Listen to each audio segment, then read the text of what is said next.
Let's move on to Table 3. They were looking at the powers that health regulators should have. We heard from the prison service this morning as an inspector that they don't have powers, but they managed to secure improvement. So how I'll have a go important... without the microphone, Okay. Sarah. Can everybody hear me? Good. Again, I'll ask my colleagues to lynch me afterwards or even join in if I don't get it right. We had quite a wide-ranging debate, which started by looking very much at the differences between sectors, and then we agreed that actually the differences were more about logistics than they were about the principles of regulation.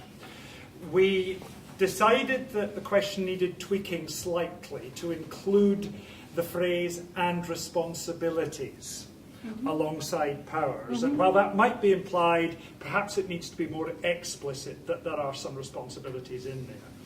We then talked about the roles that these powers needed to underpin and these responsibilities. And essentially there were three, various words were used, but they boiled down to permissioning.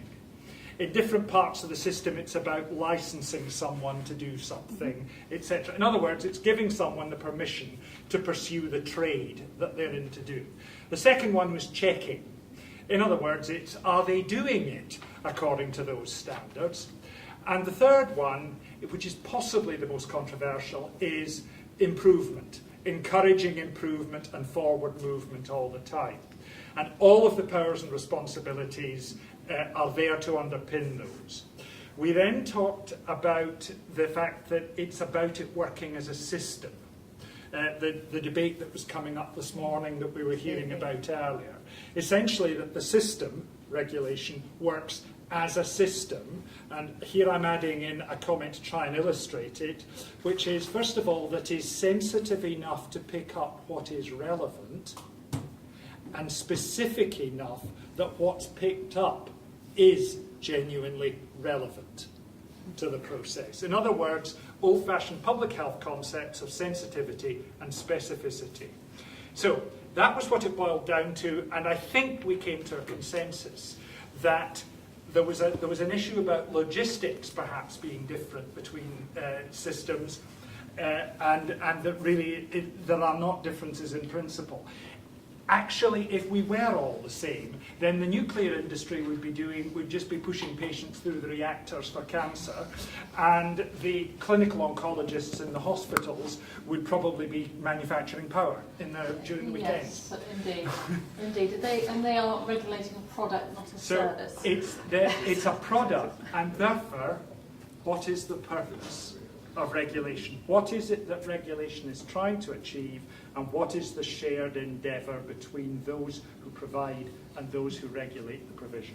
So in our healthcare sector, we've got regulators with different powers, including stopping people from operating. Yeah. Have we got the right balance of powers at the moment, and are they applied in the right way? And well, I think that there's a general feeling in the room that they cannot be, because by definition they have to be improved. I think that there's an added complexity, which is there's a lot of organisations in the healthcare sector that have powers that are regulatory, but they are not regulators. So the system becomes complex around the edges because there are other organisations that can do things that appear for all the world to be regulatory and have that effect.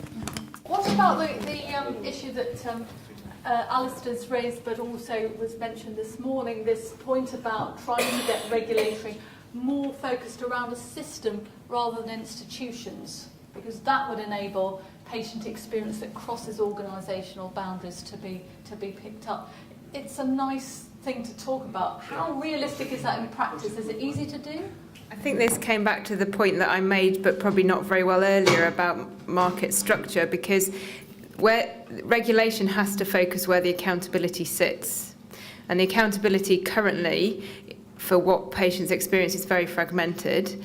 And I think we probably do need more integrated care, and I know there's lots of debate about whether that means just virtual integration or real integration, and I think there are some advantages to having some real integration where the accountability in future is for patient care from start to finish is very clearly with one one part of one organisation. But I think whilst that care is fragmented across organisations, it's not a job for the regulator to try and look at it, I'm afraid. Yeah, I very much agree with Alistair that we need a system approach. Again, I think one of the things that will emerge from the inquiry that Robert Francis is leading, that there were enormous gaps between all these different bodies that are called commissioners, supervisory bodies, regulatory bodies. That has to be addressed. Each of those with its own board gets in the way because it creates turf between other organisations. Whenever there's a need for a memorandum of understanding or a protocol, even for two organisations to talk to each other, we're in deep trouble. The civil aviation sector has had one sole regulator doing everything from economic regulation all the way through to licensing operators. For many years, we really ought to look at that and see how it works, because it's neat, clean and well advised. It's got a culture behind it, and I think that, not saying import it wholesale, be impossible, but have a look at that for lessons. Okay.